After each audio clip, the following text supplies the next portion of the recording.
Welcome back, my friends, to another guide for Kingdom Come Deliverance 2. You're watching Dom's Roundtable, and today I've got 15 quick and easy tips to help you absolutely crush every single fight in the game. No matter how outmanned or outgunned you are, there is always a way around it. So without further ado, let's jump straight into the first tip. First up, hitting and killing anything will net you combat experience, and you'll learn throughout this video the importance of leveling up all of your weapons, which in turn will also grant you experience in the warfare category. You can do this very easily by simply killing livestock. Do be very careful when and where you do this killing, because if you are caught, this is a serious crime. However, it is an absolutely fantastic way to level up your off weapons that you're not quite ready to use against proper enemies yet. And as you can see, just this herd of sheep right here are leveling up my heavy weapon skill from 8 all the way to halfway through level 10. And by the time I'm done with them, this will have also granted me a bunch of experience in the likes of warfare, strength, and vitality as well. And also for this tip, you can now go around butchering them all should you want to, for a bit of extra experience and cash.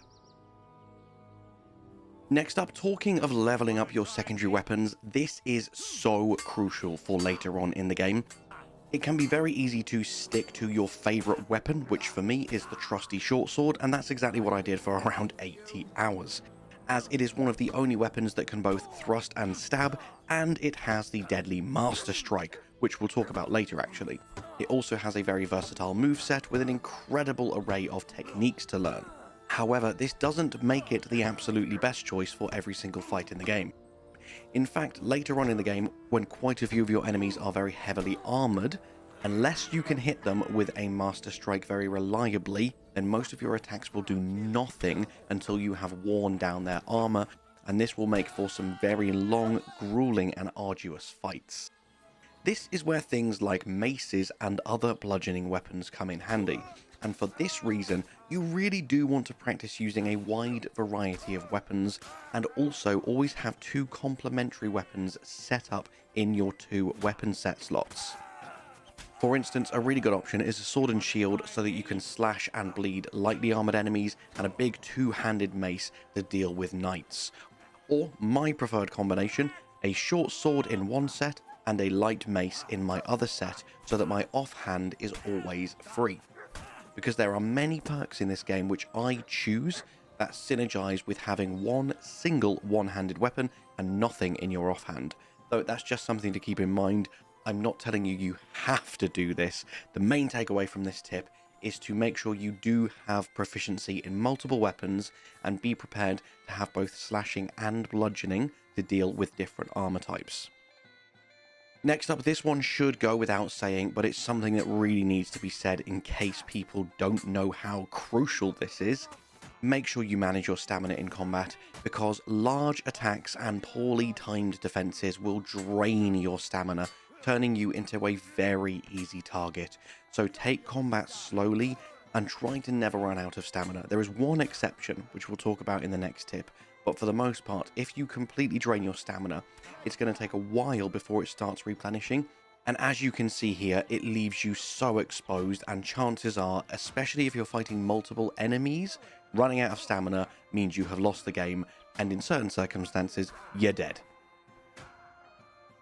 Now, for the next tip, there is one exception to the previous tip, where running out of stamina doesn't appear to matter, and this is when you are in a clash of perfect blocks and ripostes.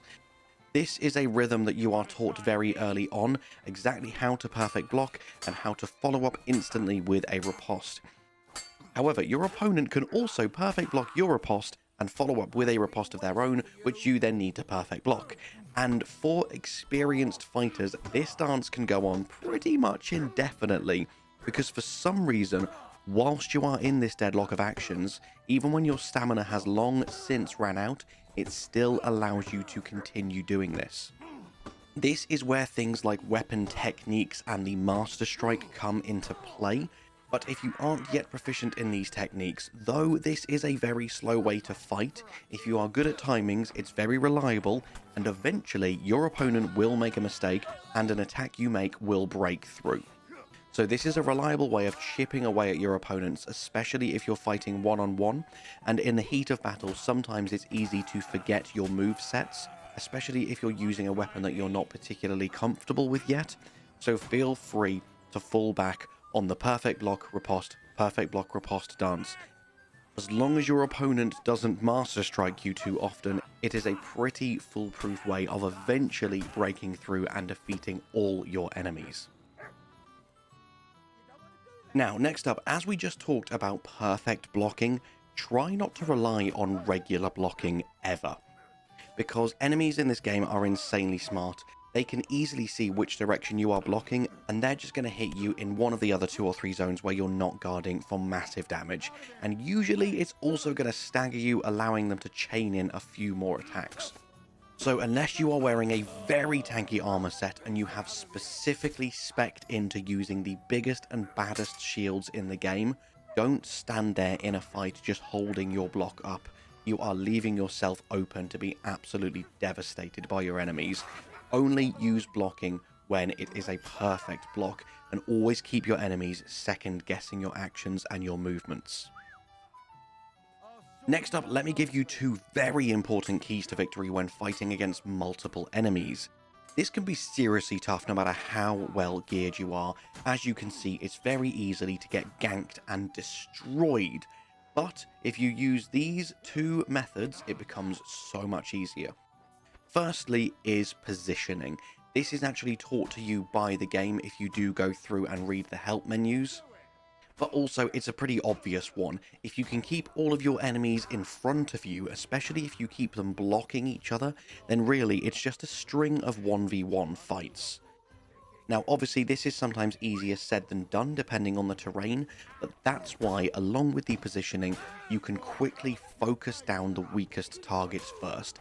Get out your big bad sword with loads of bleed on it, and wail on the targets that only have light armor or simple clothing. And the second thing you want to do whilst you are executing the steps I just spoke about is using Mutt to sick a target. As soon as you have unlocked Mutt, which is something you want to do almost instantly, as soon as you unlock this quest, go and do it. He is one of your most powerful tools, and also, he's a dog. Who doesn't want a dog companion in their games? It's just the best thing ever. And what you can do is you can get Mutt to sick a specific target, and he will stay on that target until he takes too much damage and needs to run away. Which, if you level up your skills, will be quite some time. He can take a beating, and he will keep that enemy locked down, and he will stop them from getting near you 90% of the time. So whoever appears to be the biggest threat in a fight, have Mutt sick him immediately, and he will keep him at bay so you can focus on taking everyone else out first. This makes group fights 10 times easier, trust me. It's such an incredibly cool mechanic. The next thing you're going to want to do, which you unlock around the same time as the quest to find Mutt, is visit Swordmaster Tomcat. Tomcat will give you the much loved perk Master Strike that I spoke about before, which will allow you an automatic counterattack instead of using a perfect block. And to do this, you simply need to attack in the opposite direction from where your opponent is attacking you. It is easier said than done, but if you can get good at it, the Master Strike trivializes combat in this game because it can counter everything. It is so good. But Tomcat is useful for so much more than just the Master Strike. Not only can you practice with him, both practice fights and real fights, which will allow you to basically level up all of your skills for free, but he is also a skill trainer, and if you've watched my other videos, you'll know I spoke about skill trainers before and how powerful learning extra skills is from them. But he can also teach you new techniques, so he is useful for 4 different things, all of which you want to make use of very frequently. There is actually another trainer who is potentially even better than Tomcat that we'll talk about later on in the video, but early game, Tomcat's your best friend for helping you get good at all aspects of combat. Next up, make sure you are regularly maintaining your gear. We've spoken before, specifically in the money making video, about how efficient repair kits are cost-wise, so make sure you've always got a few on you at all times, and keep your armor ideally above 75% durability, because the worse it gets, the less protection it will offer you. It's as simple as that, and trust me, it's a gigantic difference. If you take off your chest plate and let someone hit you in the chest, instead of taking 1 or 2% damage, you will take 80% damage. It is ridiculous how important armor is in this game. And then obviously the other thing you want to do to make sure all your equipment is in tip-top quality is go to the grindstone regularly to repair your slashing and chopping weapons, or get some weapon repair kits if you prefer other weapons that can't be sharpened at the grindstone. Tip number 9 is a fantastic way, as I mentioned earlier, to always keep your opponents guessing. It's so easy to do, and there are even perks that will allow this technique to be successful more and more frequently.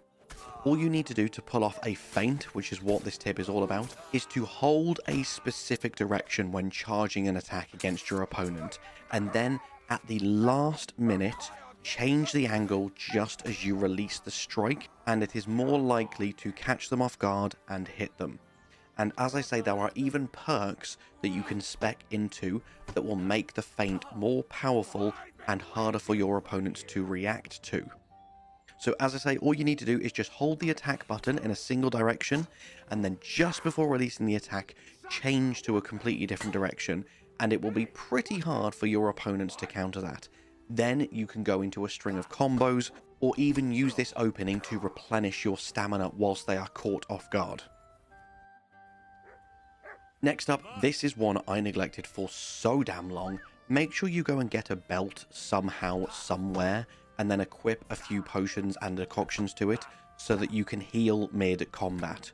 For longer sustained encounters, being able to down a marigold decoction or something like that is so crucial. There are very few ways to heal yourself in this game, and even fewer ways to heal yourself mid-combat.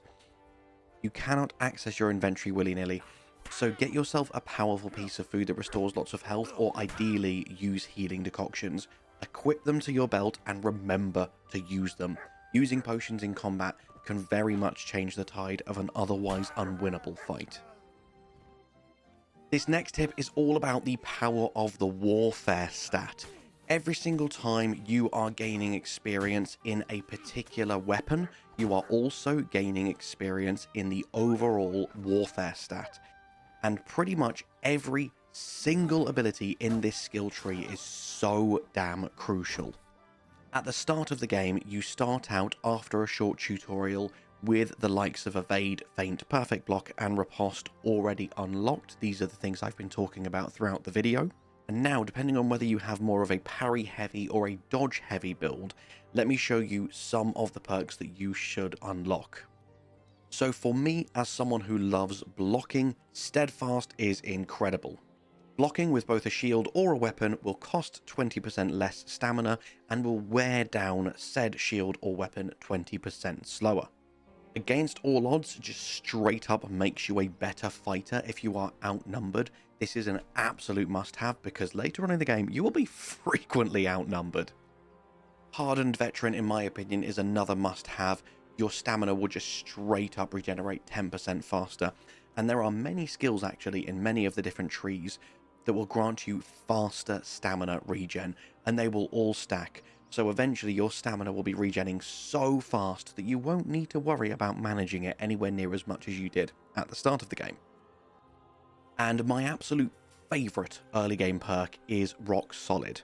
As long as you don't sprint or dodge for 10 seconds in battle, all of your armor counts for plus 20 more.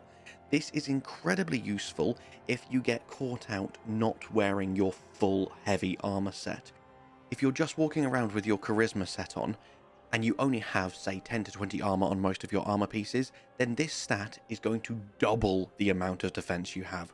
Rock Solid is so powerful as long as you are someone who likes to stand and fight rather than dodge and run away. There are, of course, many other incredibly good perks in the Warfare category.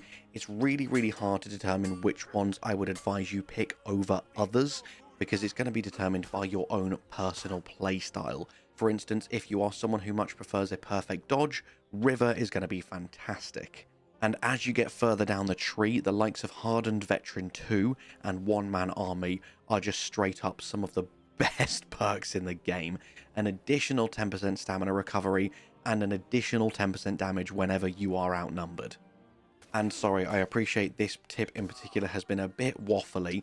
The TLDR is level up all of your weapons, because you will level up your warfare skill faster, meaning you get to unlock more of these really badass perks.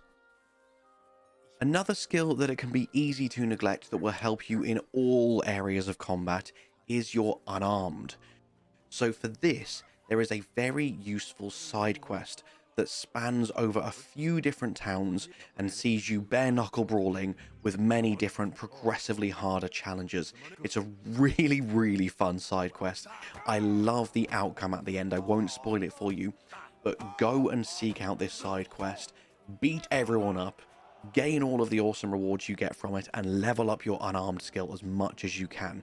And then once you have done it, you can come down to the miller here and you can repeat a few of the fights as many times as you like. And you can use this to level up your Unarmed skill pretty quickly and unlock some of these really cool perks, which I'm about to show to you now. So you've got no pain, no gain, which is amazing because you get 15% more experience from strength and agility and vitality whenever you are fighting unarmed. So you want to come back and repeat these fights every so often to gain that extra EXP boost. But also, one of my absolute favorites is Sandman. This helps you kill enemies more stealthily and is really, really great for evening the odds. A fantastic way to use this perk is to sneak into a camp and try and stealth kill a couple of the targets, which will be far easier with the Sandman perk. And then you have evened the odds, and now the fight's only like a 1v2 rather than a 1v4. So really do genuinely not ignore a single and warfare skills. They all synergize together in such fantastic ways. Next up, I just wanted to stress upon you the importance of applying poisons to your weapons. This is something I never ever do. And the poison I'm using here as an example isn't the best one. It even says it's best applied to food. But just go and have a look yourself, either at your alchemy book or just go to an alchemist and buy them. There are so many incredibly good poisons in this game, and they can be applied to all weapons, like your swords, your maces, even your bows and arrows. And they can really change fights in your favor. So make sure you're not neglecting poisons. It's something that is very easy to do, and they can be very, very powerful. I mentioned earlier about another trainer who's just as good as Master Tomcat for leveling up and learning skills and techniques and stuff like that. And that person is this guy here in Trotsky Castle, Black Bartosch. You can learn new fighting techniques from him, and again you can fight him in both practice fights and real fights to level up all of your weapons and skills. You can even ask for extra opponents in your fights, so you can practice fighting multiple opponents at once. And shout out to Captain Gnarly in Sameen as well. He also does a similar thing. I just feel like Black Bartosch can offer you a bit more than Captain Gnarly can. Though both of them operate very similarly, and both are absolutely fantastic mid-game trainers. And finally, my friends, a tip that is worth knowing for when you have particularly heavy armor and you start to wear helmets with visors. The game does tell you that you can close the visor on your helmet whenever you want, and this will increase the protection of your helmet. However, most helmets in this game already offer pretty solid protection, and most of them cover a good majority of your face anyway. And by closing your helmet's visor, it will dramatically lower the speed at which your stamina recovers because it's harder to breathe. Again, this game is so based in realism. So I would advise, if you do have a helmet with a visor, keeping it open pretty much at all times, unless you are being shot by archers. You do not want to take an arrow to the face. That's about the only time I think that having your visor closed is better than having it open, because of the negative to your stamina recovery. And that's it, my friends. You should be an absolute killing machine in Kingdom Come Deliverance 2 by now. So all that's left for me to say is make sure you're subscribed to the channel. Make sure you go check out my official website, domsroundtable.com. And thank you so much for watching. I hope you have an amazing day, and I'll see you in the next one. Bye-bye.